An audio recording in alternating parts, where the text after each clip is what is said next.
Good morning Karnataka ಜನತೆಗೆ real talk ಹಬ್ಗೆ ಸ್ವಾಗತ ಸುಸ್ವಾಗತ. ನಾನು ನಿಮ್ಮ ಪ್ರೀತಿಯ ನಾಗರಾಜ್ ಮಾತಾಡ್ತಾ ಇದ್ದೀನಿ. ವಿಷಯ ಏನಪ್ಪಾ ಅಂದ್ರೆ ಕೊಲಬೇಡ ವಿಷಯ ನುಡಿಯಲ್ಲ ಬೇಡ, ಅನ್ಯರಿಗೆ ಅಸಹ್ಯ ಪಡಬೇಡ, ಇದೇ ರಂತರಂಗ ಸುದ್ದಿ, ಇದೇ ಬಹಿರಂಗ ಸುದ್ದಿ, ಇದೇ ನಮ್ಮ ಕೂಡಲ ಸಂಗಮ ಬರಿ ಎನ್ನುತ್ತಾ ಬಸವೇಶ್ವರ 839ನೇ ಬಸವೇಶ್ವರ ಜಯಂತ್ಯೋತ್ಸವ ಅಂಗವಾಗಿ ಕರ್ನಾಟಕ ಜನತೆಗೆ ಹಾರ್ದಿಕವಾಗಿ ಶುಭಾಶಯಗಳು ಕೋರುತ್ತಾ ಇವತ್ತೇನಪ್ಪಾ ಅಂದ್ರೆ ಬಸವ ಜಯಂತಿಯ ಕಲಬುರಗಿ ಜಿಲ್ಲೆಯ ಶ್ರೀ ಶರಣ ಬಸವೇಶ್ವರ ಮಹಾಸಂಸ್ಥಾನದ ಪೀಠಾಧಿಪತಿಗಳಾದ ಚಿರಂಜೀವಿ ದೊಡ್ಡಪ್ಪ ಅಪ್ಪಾಜಿ ಅವರ ನೇತೃತ್ವದಲ್ಲಿ ಬೈಕ್ ರ್ಯಾಲಿ ಹಮ್ಮಿಕೊಳ್ಳಲಾಗಿದೆ. ಅದು ವುಮೆನ್ಸ್ ಬೈಕ್ ರ್ಯಾಲಿ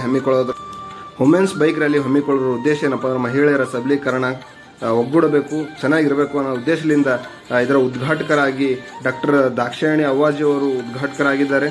ಸೊ ಅದ್ರ ಜೊತೆಗೇನಪ್ಪ ಮಹಿಳೆಯರು ಹೆಚ್ಚಿನ ಸಂಖ್ಯೆಯಲ್ಲಿ ಇಳಕಲ್ ಸೀರೆ ಉಟ್ಟು ಈ ಬೈಕ್ ರ್ಯಾಲಿಗೆ ಬರಬೇಕು. ಆದಷ್ಟು ಏನು ಮಾಡ್ರಿ, ಎಷ್ಟು ಜನಸಂಖ್ಯೆ ಆದಷ್ಟು ಜನಸಂಖ್ಯೆ ಬಂದು ಈ ಬೈಕ್ ರ್ಯಾಲಿಯನ್ನು ಯಶಸ್ವಿಗೊಳಿಸಬೇಕೆಂದು ತಮ್ಮಲ್ಲಿ ವಿನಂತಿಸಿಕೊಳ್ಳುತ್ತೇನೆ. ಅದೇ ರೀತಿ ಇಂದು ಸಾಯಂಕಾಲ